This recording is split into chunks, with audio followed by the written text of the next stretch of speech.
በስመ አብ ወወልድ ወመንፈስ ቅዱስ አሐዱ አምላክ። በመላው ዓለም የምትኖሩ የልዑል እግዚአብሔር ቤተሰቦች በጌታችን በመድኃኒታችን በኢየሱስ ክርስቶስ ስም በያላችሁበት ቦታ እንደምን ሰነበታችሁ? እንደምን ዋላችሁ? እንደምን አደራችሁ? መድኃኔ ዓለም አምላካችን ሰላም እግዚአብሔር ለሁላችንም ያድለን፣ ሰላሙን ይስጠን፣ ፍቅሩን ያልብሰን፣ አሜን። ዛሬ እንደ መድኃኔ ዓለም ቸርነት የምንማማርበት ርዕሳችን ክፉ መናፍስት ውጊያ መካከል የልብ መዝጋትና ያለማመን ችግር መፍትሄዎቹ ምንድናቸው የሚለውን ይሆናል። ክፉ መንፈስ ልባችንን ሲዘጋው እና አለማመን ሲያጋጥመን በውጊያ ውስጥ ምን እናድርግ የሚል ነው። ወደ ትምህርታችን ከመሄዳችን በፊት የበረከት እየሰራን ነው። ለሰኔ ቅዱስ ሚካኤል፣ ለሐምሌ ቅዱስ ገብርኤል እየተንቀሳቀስን ነው። የበረከቱ ተሳታፊ ለመሆን ቅዱስ ሚካኤል ዓመታዊ ክብረ በዓሉ ልብስ ለመግዛት፣ ቅዱስ ገብርኤል ቤተክርስቲያኑን ለመስራት እያደረግን ነው እና ሁለቱም ገጠር ነው ያሉት። የቤተክርስቲያኑ የሚያስፈልገውን ለቅዱስ ገብርኤል እናሟላለን። የበዓል ስጦታ ነው። እንግዲህ መልአኩ ቅዱስ ሚካኤል በቀኝ ቅዱስ ገብርኤል በግራ ሆነው ስራችንና አገልግሎታችንን ባርከው ለፍጻሜ አብቅተውልን እኛም የበረከቱ ተካፋይ ያርጉን፣ አሜን። ወደ ትምህርታችን ስንመለስ የልብ መዘጋትና የአለማመን ጉዳይ ወይም ችግር መፍትሄው ምንድን ነው?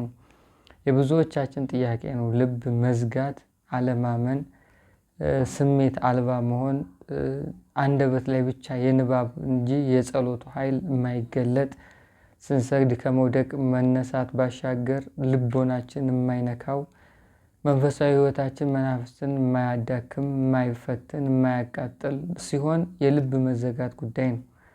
የልብ መዘጋት ጉዳይ የትኛውም ሰው በመንፈሳዊ ሕይወት ውስጥ የሚያጋጥመው አንድ የውጊያ አካል ነው።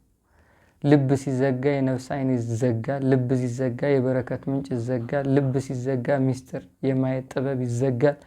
ልብ ሲዘጋ ሰማይ ይዘጋል። ልብ ሲዘጋ ምድራዊ የሆኑ እውቀቶቻችን ብቻ ተላብሰን እንንቀሳቀሳለን።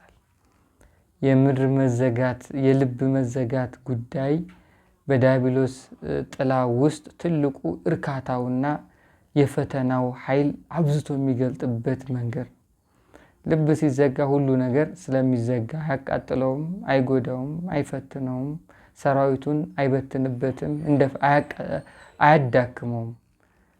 መናፍስትን የሚያዳክመው፣ ሰራዊቱን የሚበትነው፣ ኃይል እንዲያጣ የሚያደርገው፣ ስራውን የሚያከሽፍበት፣ እቅዱን በሙሉ የሚያፈርስበት የልብና የእምነታችን ኃይል የመንፈስ ቅዱስ ስጦታ ነው። መንፈስ ቅዱስ የሚመጣው በልብ ነው። ልብ ደግሞ ሲከፈት ነው። ሲዘጋ መንፈስ ቅዱስም ይቀዘቅዛል፣ ከኛ ትንሽ ራቅ ይላል በመጠን። ስለዚህ ልብ መዘጋት ትልቁ የክርስቲያኖች ፈተና ነው። መናፍስት ልብን የሚዘጉበት መንገድ ብዬ የጠቀስኳቸው አሉ። ከመጽሐፍ ቅዱስ ጋር አያይዘን እንማማራለን፣ መፍትሄውንም እናያለን።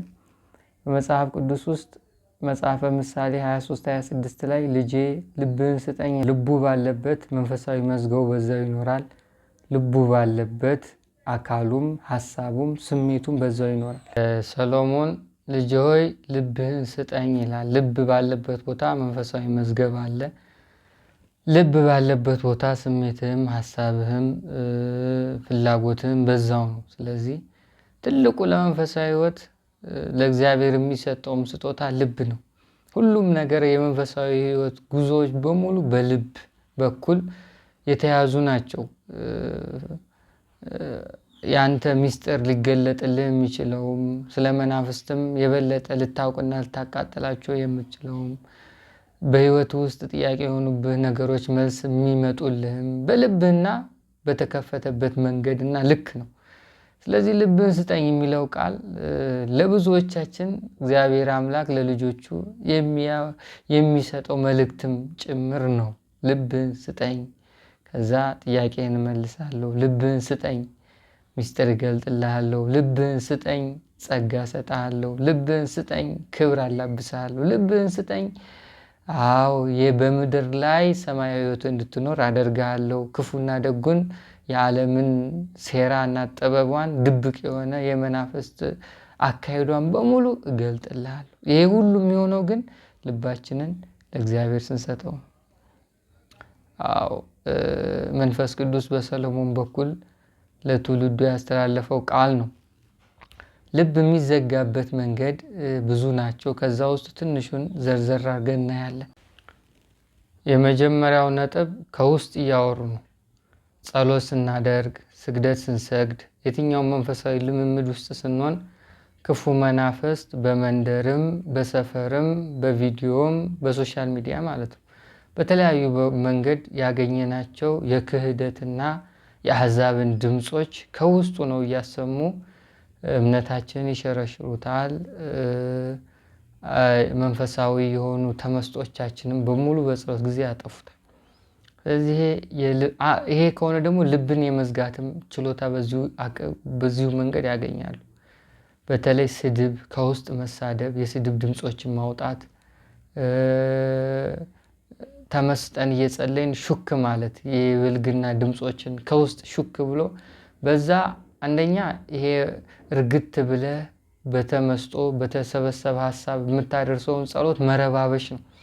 ስትረባበሽ ደግሞ በዛው ልብን ይዘጋል፣ አለማመንን ያመጣል። አለማመንን የሚያመጡት ከውስጥ በማውራት በየአካባቢው በምንሰማው ቃላቶች እና የአሕዛብ ወይም የሌላ እምነት ድምጾችን ነው። የሌላ እምነት ስብከቶችን ስንሰማ ወይም የሌላ እምነት አስተምሮቻቸውን አድምጠን እንደዚሁ ዝም ብሎ እልፍ ስንል ካዳመጥን በጸሎት ጊዜ እሱን ከውስጥ እያወራ ልባችን ይዘጋዋል፣ እምነታችን ያርቀዋል፣ አለማመንን ያመጣብናል። ስለዚህ የመጀመሪያው ልብ የሚዘጋበት መንገድ ከውስጥ በማውራት ነው። የሚያወራውም ደግሞ አንድ የሌላ የእምነት አስተምሮ ወይም የስርዓተ አምልኮት አፈጻጸም ቃላቶቻቸውን ከውስጥ በማውራት ስድብን፣ የተለያዩ ድምጾችን ከውስጥ ብልግና የሆኑ ቃላቶችን በመናገር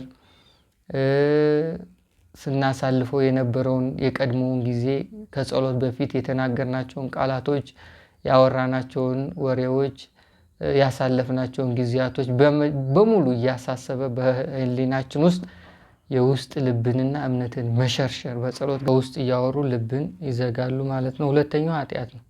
ኃጢአት፣ ስህተት፣ በደል፣ ርኩሰት እያወቅንም ስንሳሳት ሳናውቅም ስንሳታት ዲያብሎስም ሲያሳስተን የልማድ ኃጢአቶችን በአጠቃላይ ሰራዊት ስለሚስቡ ኃይል ስለሚያደራጁ ልብን የመዝጋት አቅም አላቸው። ግብር ነው ኃጢአቱ በራሱና ኃጢአት ስንሰራ ልብ ይዘጋል። ልብ ሲዘጋ ደግሞ መናፍስት ብጥብጥ ነው የሚያደርገን። እንኳን ጸሎት የልማድ ኃጢአት ውስጥ ከቶን ወደ ጸሎት ስንመለስ አይምሯችን አይረጋም፣ ሀሳባችን አይሰበሰብም፣ የምንጸልየው ነገር አንሰማውም፣ መጽሐፉም ምኑም አይታየንም። ብዙ በቃ የማይገባን አይነት ስሜት ውስጥ ነው የምንገባው። ስለዚህ ኃጢአት ሌላው ልብ የሚዘጋ የመናፍስትን ኃይል ከፍ የሚያደርግ ሰራዊት የሚስቡበት የውጊያውን መንገድ ደግሞ በበላይነት የሚመሩበት መንገዳቸው ነው ኃጢአት። ሌላው ልብ የሚዘጋው ክፉ መናፍስት ሲታደስ ነው፣ ወይም አዲስ መንፈስ ሲመጣ። አዲስ መንፈስ በቡዳ መልክ ይመጣል፣ ተልኮ ይመጣል፣ ታድሶ ይመጣል፣ በቪዲዮ ከምናየው ይመጣል፣ በብዙ መንገድ ይመጣል። ስለዚህ የትኛውም ጊዜ እኛ ላይ ያለው መንፈስ ይዳከም አይዳከም፣ ኃይሉን ያጥፋ አያጥፋም፣ ይውጣ አይውጣም እንዳለ ሆኖ መናፍስ ከታደሰ ቶሎ ብለው ልብ ይዘጋሉ፣ ቶሎ ብለው ውጊያውን ይቀለብሳሉ፣ ቶሎ ብለው ሌላ ማናውቀው አይነት ስሜት ውስጥ ይከቱናል። ቶሎ ብለው ሰራዊት አደራጅተው በቃ ትጥቃቸውን ታጥቀው ነው የሚጠብቁ። ስለዚህ ሲታደስ አዲስ ውጊያ መክፈት ነው። አዲስ እንደገና ከዜሮ መጀመር ነው። ሲታደስ መንፈሱ እስከሚታሰር ድረስ በብዙ ይፈትነናል፣ በብዙ ያስቸግረናል። ትልቁ ከሚፈትነን ፈተናዎች መካከል አንዱ ልብን መያዝና ያለማመን ፈተና ነው። ምክንያቱም እምነት ነው መናፍስትን የሚያቃጥለው፣ እምነት ነው ኃይል የሚያመጣው፣ እምነት ነው ሰራዊት የሚበትነው፣ እምነት ነው ውጊያውን በበላይነት እንድትመራ የሚያደርገው። እምነት ሲገለጥ ነው ዲያብሎስ የሚርቀው፣ እግዚአብሔር የሚቀርብ። ስለዚህ ሁሉም በእምነት የተያዘና የታሰረ ስለሆነ ዲያብሎስ ደግሞ በብዛት እምነት ላይ አብዝቶ ይዋጋል። ጸጋ የሚመጣው በእምነት፣ በረከት የሚመጣው በእምነት፣ ኃይል የሚመጣው በእምነት፣ እግዚአብሔር የሚመጣው በእምነት፣ ሁሉም በእምነት ነው። ይሄ ደግሞ ልብ ሲከፈት ነው። ስለዚህ ዲያብሎስ ልብ መዝጋትና እምነት ላይ አብዝቶ ይፈትነናል ማለት ነው። ስለዚህ አዲስ መንፈስ ሲመጣ ሰራዊት ሲሳብ ሶስተኛው ነጥብ ነው። ከዛ በላይ መንፈሳዊ ዝለት፣ ድክመት፣ መሰልቸት፣ መድከም፣ ለጸሎት ያለን ጊዜ ማቀዝቀዝ፣ ጸሎቶችን መቀነስ፣ ችላ ማለት፣ ይሄ በአጠቃላይ ልብ እንዲዘጋ ያደርገዋል። ትናንት ጸልየን ዛሬ አቋርጠን ነገ ወዲያ አቋርጠን በየ2 ቀን ጋብ ካረግን እቺ 2 ቀኑ ለሱ እንደ እድል ተጠቅሞ ልብ ይዘጋል ማለት ነው። ስለዚህ ቀጥ ያለ መንፈሳዊ ህይወት ነው እንጂ መንፈሳዊ ህይወትም ከተቆራረጠ ልብ ይዘጋል። ኃጢአት ብቻ አይደለም፣ ከውስጥ እያወራ ብቻ አይደለም። በመንፈሳዊ ህይወት ስንደክምም የእምነታችን ነገር ላይ ትኩረት ሰጥቶ ይዋጋናል። ስለዚህ መንፈሳዊ ህይወትን ማቆራረጥ አንዱ ከእምነትና ከልብ መከፈት ጋር ግንኙነት አለው ማለት ነው። አዎ መንፈሳዊ ዝለት በጣም ትኩረት ልንሰጠው የሚገባ ትልቁ ፈተናችን ነው። ከዛ በተጨማሪ የምንሰማው የምናየው ነገር ልባችን ይዘጋል። የሶሻል ሚዲያ ወሬዎች፣ የፖለቲካ ትንታኔዎች፣ የርዕዮተ ዓለም ፍልስፍናዎች፣ የሳይንስ ትርክቶች፣ የአሕዛብ የመዝናኛ ቪዲዮዎች፣ ፊልሞች፣ እርቃን ፊልሞች፣ የእርቃን ውዝዋዜዎች፣ እነዚህ ዲያብሎስና ውስጥ የተቀመጡ መናፍስትን የሚወዱት ቪዲዮዎች። መፍትሄዎቹ ምንድን ናቸው ወደሚለው እንምጣ። አሁን መፍትሄው መጀመሪያው መጽሐፈ መክብብ 7:4 ላይ የጠቢብ ልቡ በእንባ ቤት ነው ወይም በለቅሶ ቤት ነው ይላል። የሰነፍ ልቡ ደግሞ በደስታ ቤት ነው ይላል። የመጀመሪያው ጠቢብ ልብ ካለን ልብ የሚከፈተው ወይም ጥበበኛ ልብ የሚኖረው በእንባ ቤት ነው፣ በእንባ ነው። እንባ ተመስጦ ሲኖር፣ ውስጣችን ሲያዝን ከሰውነታችን ተከፍሎ የሚወጣ ነው። ፈሳሽነቱ ብቻ ሳይሆን የሚወጣው ከልብ ጋር ባለው ግንኙነትም ጭምር ነው። አይን የሚያለቅሰው ልብ ሲሰበር ነው። አይን የሚያለቅሰው ስሜት ሲቀያየር ነው። አይን እንባ የሚያወጣው መጀመሪያ ከውስጥ ባለው ወይም ውስጥ ባለን የእምነት ጉዳይ ነው እና በብዛት የምናያቸው ኃጢአቶች፣ የምንሰማቸው የውስጥ ድምጾች፣ አዲስ መናፍሶች ልብን እንደሚዘጉ ሁሉ ማልቀስ፣ ቅዱስ ቁርባን መቀበል፣ ዕለት ዕለት የስግደትና የጸሎትን መርሃ ግብሮችን ቀጥ አድርጎ ማስቀጠል ወይም ቀጥ አድርጎ መያዝ ልብ እንዲከፈት ያደርጋል። ግን በብዛት ቅዱስ ቁርባንና የእንባ ኃይል ነው ልብን የሚከፍተው። በብዛት ደግሞ ጸሎትና ስግደት ከጊዜ ወዲህ ይከፍተዋል። ስለዚህ ይሄ ጠቢብ ልብ እንዲኖረን በምድር ላይ ማልቀስን መልመድ አለብን። ለቅሶ ወይም እንባ ስለ ሀገር ጉዳይ፣ በሲኦል ስላሉ ወይም እሱንስ ማወቅ አንችልም፣ ስለ ሀገር ጉዳይ፣ በእግዚአብሔር እምነት ጥላ ውስጥ ስላልሆኑ ሰዎች የመድኃኔዓለምን መከራውን በማሰብ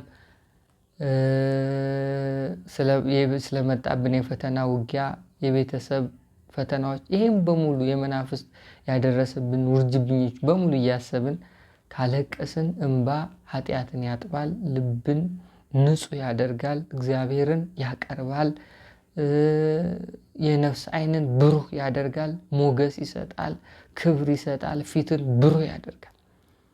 እንባ ድምፅ አልባ የሆነ ጸሎት ነው። ድምፅ አልባ የሆነ ቋንቋ ነው። ድምፅ አልባ የሆነ መማፀን ነው። ድምፅ አልባ የሆነ ልመና ነው። እንባ የሚመጣው አንድ ሰው መንፈሱ ሲሰበር፣ ልቡ ውስጡ ሲጎዳ፣ ሲረበሽ፣ የእግዚአብሔር እርዳታ አብዝቶ ሲሻና ሲፈልግ ነው። እንባ ቅዱሳን እግዚአብሔርን አይተውበታል፣ እንደ መስታወት ተጠቅመው ጸጋ አግኝተውበታል፣ ክብር ተላብሰውበታል።